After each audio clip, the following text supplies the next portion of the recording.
औज़ुबिल्लाहिमिनश्शैतानिर्रजीम बिस्मिल्लाहिर्रहमानिर्रहीम। प्यारे बच्चों, अस्सलामु अलैकुम वरहमतुल्लाहि वबरकातुहू। जैसे कि कल जो हमारा टॉपिक रहा था हिस्ट्री में, वो था how did forest rule affected cultivation.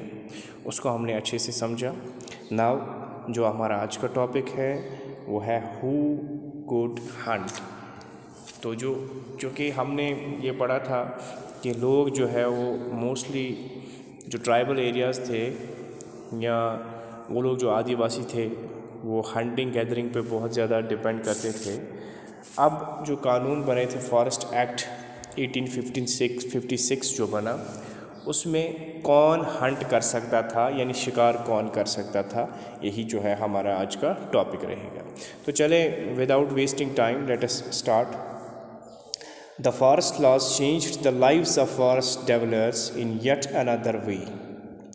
Before the forest laws, many people who lived in or near forests have survived by hunting deer, parrots, and variety of small animals.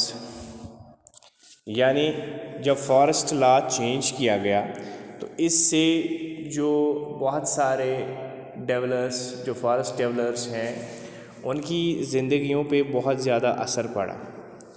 यहाँ तक कि जो कानून बना, फॉरेस्ट का जो लॉ बना, उससे वो लोग जो जंगलों में रहते थे या जंगलों के करीब रहते थे, जो टोटली सरवाइव यानी जिनकी ज़िंदगी बिल्कुल डिपेंड करती थी हंटिंग पे, जो है ये डियर हंटिंग पे करती थी, और बाकी छोटे छोटे एनिमल्स जिनका वो शिकार किया करते थे, उसी पे उनकी जो है वो डेली लाइफ चलती थी, उनकी ज़िंदगियों पे बहुत ज़्यादा असर पड़ा।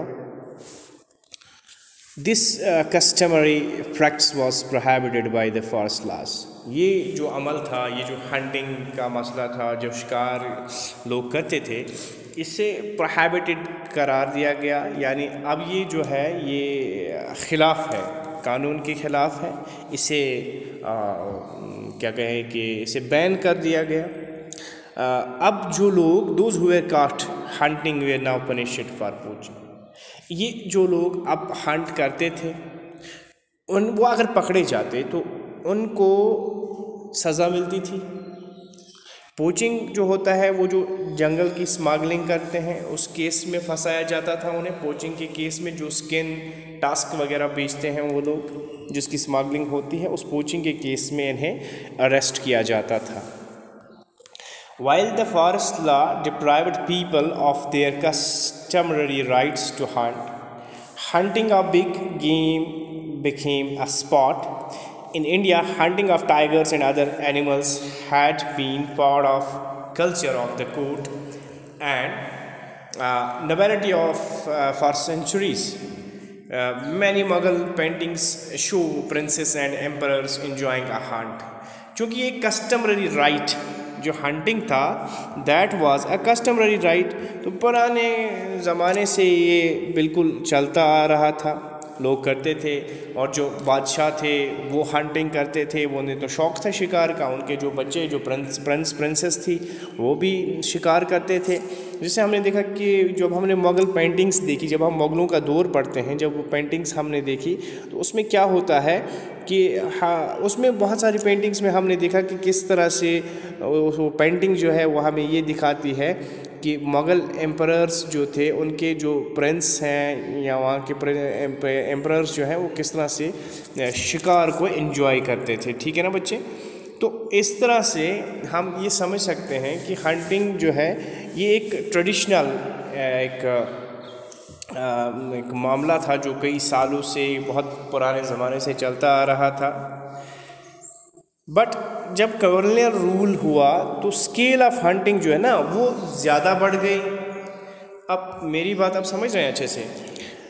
जब पुराने ज़माने में जब बादशाहों का दौर था, जब यहाँ पर बादशाह थे, जब यहाँ पर मुग़ल्स ने हुकूमत की, जब यहाँ पर राजपूतों ने हुकूमत की, जब यहाँ पर इसे क्या कहते हैं अफ़गानों ने जब यहाँ पर हुकूमत की, तो उस वक्त जो है इतना हंटिंग थी, उस वक्त करते थे, शिकार करते थे लोग, लेकिन इतना शिकार नहीं करते थे जितना कि जो स्किल है हंटिंग का वो इतना अप हो गया इस कॉलोनियल रूल में, यानी जब ब्रिटिशर्स यहाँ पर रूल करने लगे।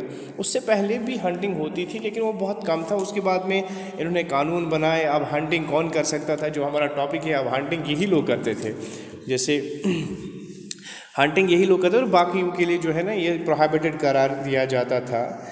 लेकिन कॉलोनियल रूल में जो हंटिंग का स्केल है वो इतना इंक्रीज़ हो गया कि कुछ various species became almost extent. जैसे एक्सटेंट का मतलब है जो बिल्कुल गायब भी हो गई, जिनकी तो नस्ल ही ख़त्म हो गई।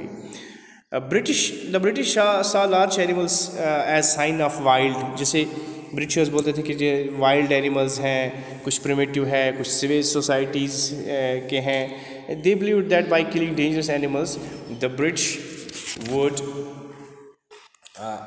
Civilised India. जैसे क्या है कि ये जो जब हम हंटिंग वगैरह करेंगे तो इससे क्या होगा कि हम इंडिया को बड़ा ही सिविलाइज बनाएंगे। जो हमने यहाँ पर दिखाया आपको, हम इसको सिविलाइज बनाएंगे, सिविलाइज्ड कंट्री बनाएंगे इस इंडिया को। जबकि वो असल में वो कोई बात नहीं थी। ये लोग हंटिंग एंजॉय करते थे। They give rewards for killing of tigers. अब जो लोग टाइगर्स किल करते थे, वुल्व्स को किल करते थे या बाकी एनिमल्स को किल करते थे, उन्हें इनाम देते थे। तो इस दौर में क्या हुआ कि 1875 से लेकर 1875 से लेकर 92 तक क्या होता है कि 80,000 टाइगर्स मारे जाते हैं। 1,50,000 लेपर्ड्स जो हैं उन्हें मारा जाता है। 1,50,000 लेपर्ड्स को मारा जाता है। ऑलमोस्ट 2 लाख वुल्व्स को मारा जाता है। कब? 1875 से 1925 तक। अब ग्रेजुअली क्या होता है, आहिस्ता आहिस्ता से the tigers came to be seen as sporting trophy. तो टाइगर्स जो है वो कम हो गए। कहीं अगर किसी जगह दिखते थे तो बड़ा एक सीन होता था, क्योंकि इनकी जो नस्ल है, ये स्पेशीज जो है, इसे ख़त्म कर दिया गया था। तो जैसे आपकी जीके के लिए बताऊं, आज भी हमारे इंडिया में 800 कुछ टाइगर्स बचे हैं। तो ये सारा जो है ये हमारा जो है कॉलोनियलिज्म में जो ब्रिटिशर्स हैं उनकी देन है। उन्होंने यहाँ पर सारे हमारा जो इकोलॉजिकल बैलेंस है उसे डिस्टर्ब करके रख दिया और फॉरेस्ट एनिमल्स जो थे, वाइल्ड एनिमल्स थे, उन्हें किल कर दिया। दैट्स वाई कि हमारा इंडिया जो है, इंडिया में आज सिर्फ कुछ ही 100 जो है शेर बचे हुए हैं। तो the Maharaja of Surguja alone shot, जो सरगजू का एक महाराजा था, उसने क्या किया, उस अकेले ने 1157 टाइगर्स को मारा, 2000 लेपर्ड्स को मारा 1957 में। ये लोगों ने तो मतलब इन्हें जैसे किसी चीज़ का नशा होता है ना, तो इस तरह से ये हंटिंग जो है इनका नशा बन गया था। तो ब्रिटिश एडमिनिस्ट्रेटर जो जॉर्ज योल थे, उसने 400 टाइगर अकेले मारे। Initially certain areas of forest were reserved for hunting. पहले कुछ जो जंगल हैं उन्हें हंटिंग के लिए रिजर्व किया गया था। Only much later did environmentalists and conservators began to argue that all the species of animals needed to be protected not killed. फिर हमारे एनवायरमेंटलिस्ट जो हैं वो उठे, उन्होंने कहा भैया नहीं, आप टाइगर्स को नहीं मार सकते। क्यों नहीं मार सकते? क्योंकि ये हमारे एनवायरनमेंट को जो है इससे कि हमारा जो इकोलॉजिकल बैलेंस है वो डिस्टर्ब होता है। कंजर्वेटर्स जो है, जो उन्होंने कहा कि नहीं, आप इन टाइगर्स और एनिमल्स को बचाना पड़ेगा। उसके बाद से ये प्रैक्टिस जो है ये ख़त्म हो गई। लेकिन तब तक जो है हमारे इंडिया में लार्ज स्केल पर जो है फॉरेस्ट ये जो वाइल्ड एनिमल्स हैं उनकी हंटिंग हो चुकी थी। तो इस तरह से जो है हमारा जो ये आज का टॉपिक है ये क्लियर हो गया, जैसे how who could Hunt and किस तरह से मारे जाते थे। तो इससे हमें ये समझ आ गया कि पुराने ज़माने में ब्रिटिशर्स के आने से पहले किस तरह से हंटिंग होती थी और ब्रिटिशर्स आने के बाद किस लार्ज स्केल पे हंटिंग हुई। ठीक है बेटे, तो इस तरह से ये आज का हमारा जो टॉपिक है वो कंप्लीट हो गया। आपसे विदा लूँगा इन्हीं अल्फाज के साथ कि कोरोना की महामारी चल रही है, बराए मेहरबानी घर में रहिए, मास्क का इस्तेमाल कीजिए, अननेसेसरी घर से बाहर मत जाइए, सैनिटाइज़ कीजिए अपने हाथों को, जब ज़्यादा ज़रूरी हो तभी बाहर जाएं, ख़ुद को बचाएं, अपने घर वालों को बचाएं और हमारे लिए भी दुआ करें। इसके साथ ही मैं आपसे विदा लूँगा। तो कल एक नए टॉपिक के साथ आपसे फिर मुलाकात होगी। तब तक के लिए खुदा हाफिज़। अस्सलाम वालेकुम।